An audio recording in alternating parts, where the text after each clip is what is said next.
So I'm still not really sure what made me choose PR as a profession, but I knew that I wanted to try it out. I have a very strong sense of trusting my instinct and my gut. So e-commerce was just a necessary step after COVID. I never thought I would sell eyeglasses online, but an optometrist has to come from a quality educational institute, something that is being established and recognized.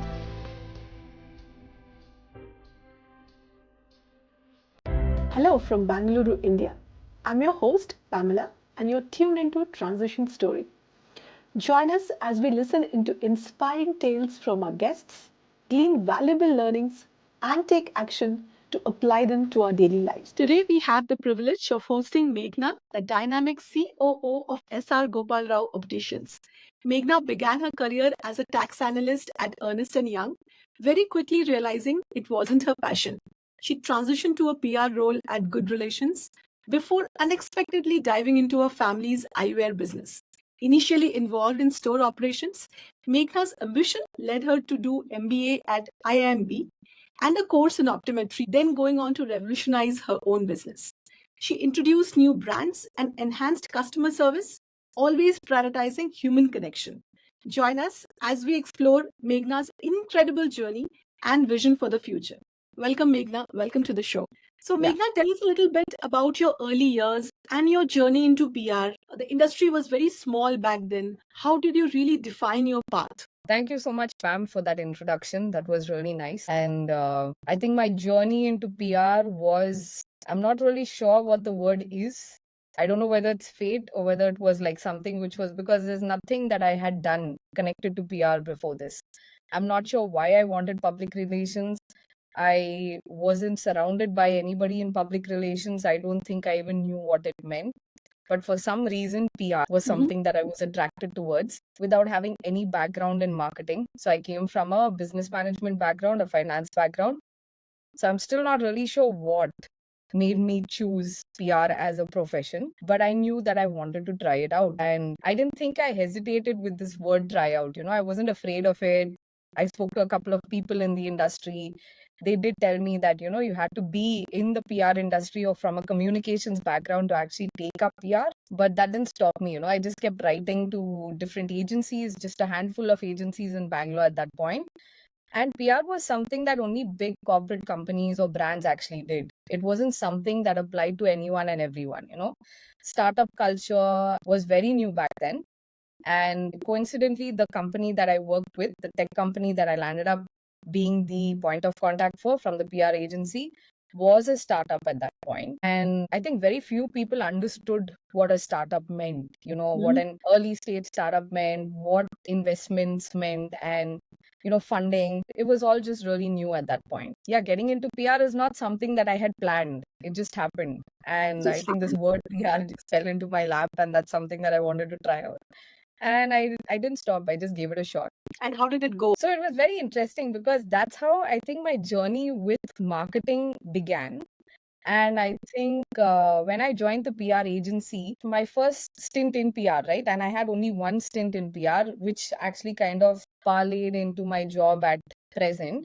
The person who hired me, my boss, was quite generous enough. I think he was adventurous enough and he gave me a shot. And I think at that point, people kind of also steered me in the direction of Good Relations, the PR agency that I worked with, because they knew the person who was running the agency was open minded enough to actually give somebody new a shot, someone fresh from no background in the industry, and take them in, train them, tell them the ropes of the entire game. It was very interesting because I met people. There were only three of us in the agency in Bangalore. It was a very small agency here. The main agency was headquartered in Bombay. So it was just the senior most person who was heading the agency. There was one person under him who was quite experienced with PR. And we had big accounts. We had accounts like Apple that we were heading the agency, like the PR for. It was a very interesting experience because it also led me to working with a startup company that I was talking about. And it kind of steered my direction into marketing and finally my direction into SR Gopal Rao to run the business. Excellent. So you've shown a knack for this quick decisions, like when you switched from cottons to sapphires just after a week in your 11th grade. What took you so long to join the family business? This business was very much there, but you started off as a tax analyst, went on to do a PR job in an agency, moving on to a tech company, doing some marketing activities. Why this delay? So, I think I've always worked based on a certain feeling. It's very hard to explain it. And I think we don't pay attention to this feeling enough. It's a gift that everyone is born with. And I think we should pay, as individuals, we should pay more attention to it. And the minute there's a feeling that comes up that tells you the environment in which you're uncomfortable, get out of it. Or if it tells you the environment in which you're really comfortable and you're thriving, you're doing well, continue to stay with it and do much better. This feeling, I don't think it's spoken about enough. I think even when we did our masters, no one really talks about how you can trust your gut, your instinct. I think everything that we learn, we study, kind of helps us build a foundation to become more confident, but it's not something that we pay attention to, right? Yeah. So I think my change from cottons to sapphires was purely based on the feeling that I had. I wasn't comfortable. I just wanted to get out, and my parents were supportive enough to kind of help me move out of that environment because I was young at that point and I really didn't want to be there. So I didn't have to cry too much. I didn't have to throw a fit too much. There wasn't too much of an argument that happened over there. They just accepted it and they said, it's okay. You're not comfortable. Let's see what we can do to move you out of here. Because admissions and all were done by then. So the feeling of joining the business, even that wasn't a very planned decision. I just went with the flow. At that point, I knew I was working with other companies. I was spending a lot of time over there helping them out. And I was young. And I just thought that, okay, I'm doing this over here. Why don't I just help out my family and actually join the business and see whatever efforts I'm putting in over here, if I can put it towards my business instead. Or maybe everyone in the family will benefit versus just me from different companies that I was working with. Yeah, I kind of resonate with that. I read this book called Straight from the Gut. It's by Jack Welch, and it talks about how he built that iconic company by following or taking a lot of decisions following his gut. So I do understand what you're trying to, allude to, that it's your calling, it's your inner sixth sense, if we may call it, that you follow and, you tap into your inner guidance and get the decision out that, okay, I'm not comfortable or I'm happy here.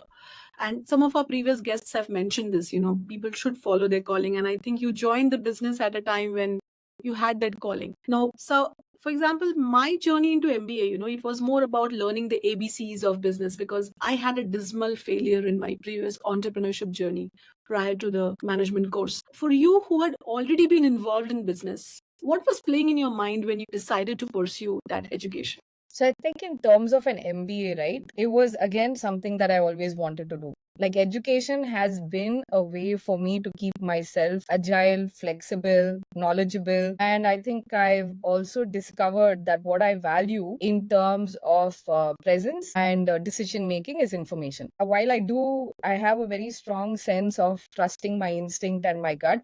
I also marry that very closely with taking informed decisions. So for me, studying continuously was necessary. It was something that I've always wanted to do.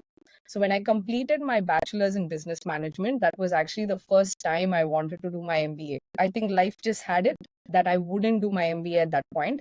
I had to work in Ernst & Young. I had to work in the PR company. I had to work in the tech company. And I finally had to join my family business and then do my education with Arvind Eye Hospital in Madurai before I actually came across this opportunity with IIM where I didn't need to leave my work. So, at that point, I was like, oh, great. Now I can do my master's without leaving my job. I can still take care of my business while I study on the weekend. So I wasn't really sacrificing anything. I wasn't putting anyone in an uncomfortable spot because at that point the business was run very differently. Today I get a lot more flexibility when it comes to hours, when it comes to like working style. It's very different from what it was when I started doing my MBA. So I think for me it was just an upgrade. It was a necessary upgrade. It was something that was needed for me to be more confident when it came to running the business, taking certain decisions, growing, like setting a path for it also. Correct. So MBA just gave me insights, many, many, many insights. Yeah. What was one memorable thing from the course that you took away? Oh my God, so many things. Yeah, so many. So I think the network was great. The campus was amazing. The lecturers, there were certain courses that just changed the way I thought. I think one of them was consumer behavior. and I just enjoyed doing that course. There was another which was related to technology, operations, and marketing strategy. So that was another course which really opened up insights into how you can look at an industry itself as a whole. And I see that happening today in my industry. It's amazing how, that double helix that the prof was talking about is actually taking form and shape in the industry that I work in today. So I'm able to take strategic decisions with respect to my business just based on certain theoretical aspects that were there in the MBA. There were a lot of things that I took away. I think that also gave me that confidence to just do. Like, don't think so much, don't feel shy to ask, don't be afraid to like try out something new. It's okay Yeah. if you don't really succeed at it, but at least you give it a shot. Yeah, So there are a I lot can of fully things. relate to that feeling because, on the first day, I remember some professor quoted this that when you walk these corridors, you walk out very confident after 2 years, having that emotion in yourself that you will change the world. So, it's a very high octane environment which really propels you towards applying a lot of these learnings. And for you, I think in particular, it was slightly different than all of us because we were all working somewhere. For you, you had already seen up close how businesses operate. So the way you consume that knowledge was definitely at a different level. And now that you bring up some of these topics and quote them in your industry, it actually shows that you have put your learnings into use, into proper use. So my next Absolutely. question is Yeah. very much related to e-commerce has significantly disrupted your eyewear industry. How do you stay competitive in such a high stake market? Is your target audience unique? Is there some specific things you do right in terms of marketing strategy? Do you run the risk of losing them because there is so much of online retail that's available in eyewear industry that it's going through a major disruption and more to come? Yeah. So the eyewear industry is, like you correctly said, one in Bangalore, an overcrowded market. So apparently the highest concentration of optical stores in the country today is in Bangalore. So if you Mhm. turn a corner, you're going to find an optical shop. And there are different ways in which people open these optical stores. One is you have the chains, then you have independent boutiques, which are there like my business. And then you have sort of a strange format, something like a Kirana store, where you'll have someone who's locally familiar with the area and maybe with the people. And then he or she just decides to set up a very small shop inside a complex where they will sell products which are sourced from anywhere. It could be even from Chickpet, it could be from China. But basically, you're not buying anything it kind of meets a different audience, a different segment. And so for me, like I think the first thing that we had to do was decide on which direction we were going to take this business. So about maybe even 6 years ago, if someone asked me, SR Gopal Rao, who is your TG? And there was a branding agency that we worked with. And this was pre-MBA. And he at that point had asked me, because we were doing a rebranding exercise. And he asked me, who was your TG? How would you define them? I said, anyone and everyone who needs glasses is my TG. But today, with the way the market has evolved, you have so many different chains, you have so many different stores, people catering to different audiences. We had to step back and see where we could really contribute value, because in terms of a position, right, we have now decided we are going to be a heritage brand that focuses on sustainability at the core. So we didn't want to invest in products which were quick fashion or fast fashion. We wanted to invest in products that were made very thoughtfully curated, because there are people who need products at every stage. Like, say, when you enter and your first time you're wearing glasses, let's say you don't want to invest because you don't know where this is going to take you.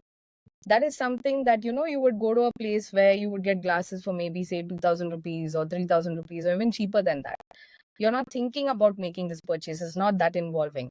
But as you realize that your prescription is important, and you realize that you're also, like, say, you want to invest in products which are of better quality or better make, Mhm. or better styles, that's when you start thinking about, I'm growing up in my career. I want to reward myself. I want to get something which is, people do this with shoes, they do this with jewelry, they do this with watches. And that's how even the category of eyeglasses work.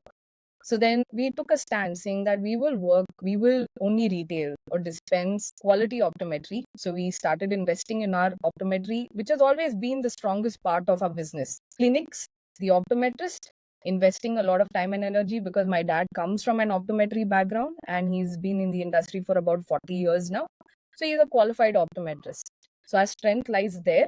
And the other part was to focus on quality products which are curated from anywhere in the world. It could be from Bombay, it could be from Goa, it could be from Barcelona, it could be from South Africa, anywhere in the world, as long as these are products that are made to last. Great design, great make, story behind it, very similar to us. So that's the kind of products that we started focusing in. And Mhm. there are products available in the spectrum. So you can find something from, say, 5,000 rupees. You can find something which goes up to 1,80,000 or even 3 lakhs. It just depends on what you're looking for and what is the investment that the person is willing to make. So e-commerce was just a necessary step after COVID.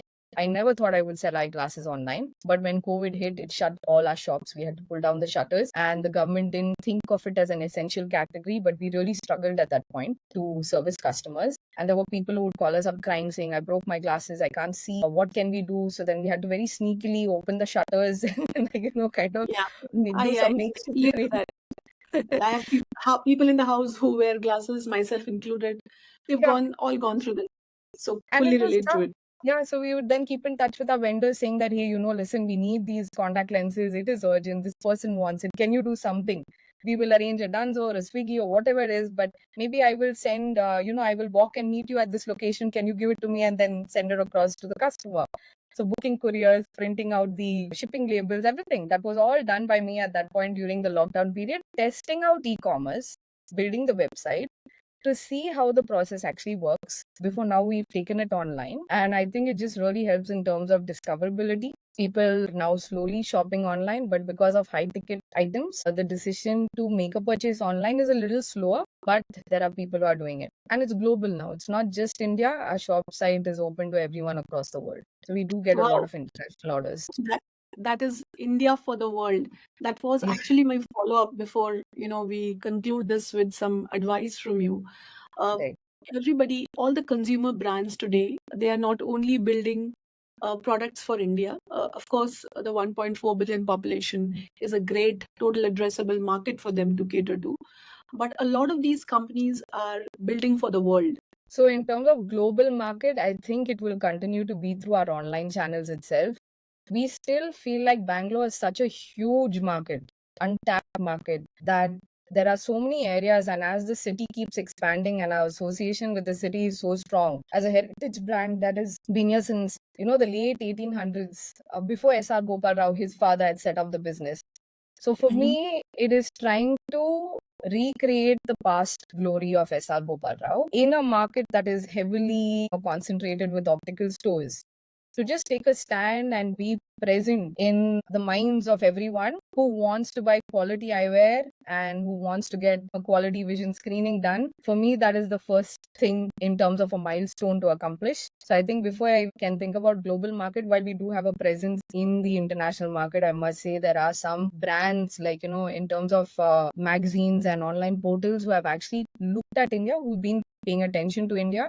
They did reach out to us, and I was quite surprised by it, because we're just an independent optical store in Bangalore city. So I was quite surprised when someone from UK who was paying attention to our company in India reached out to us saying that, hey, do you retail these brands? I would love to know more. And then they featured us on their UK based online portal. So I think we do have a presence in international markets. There are brands that do want to work with us, maybe even exclusively. Mhm. But in terms of audience and in terms of customer base, I feel like Bangalore has got a huge untapped market, and my work still stays over here. So we have a long way to go. And hopefully in the next few years, I'm giving myself 3 years to hit that point where anyone who comes into Bangalore city, like the way they think of food and probably associate it with one particular restaurant or a beer being a hot favorite in the city, and they will think of one brewery. I'm hoping that eyeglasses, the first name that comes to everyone's mind should be SR Gopal Rao when it comes to luxury and premium eyewear. Very, very inspiring to hear that. So, if someone has a passion for eyewear and wants to start a new business, what would be your 2 to 3 key advices for them to make a start and expand from there on? So if it's eyewear in particular, I would say like any retail industry, one, if they're setting up a clinic, focus on the optometry side. It should not be something that is loosely set up, but an optometrist has to come from a quality educational institute, something that has been established and recognized by the government of India. So if you're investing in a clinic, ensure you have the right equipment and the right optometrist with you. If you are investing in products and you are attracted to brands, then steer clear of discounts unless it is no longer serviceable or out of warranty, because everyone is attracted to discounts, but it really kills the market, and we are already in a heavily concentrated market. And I've seen certain brands and how their quality has deteriorated over a period of time only because of competition. So they're trying to keep up, make cheap, and then the quality of the product also goes down. It's quite sad.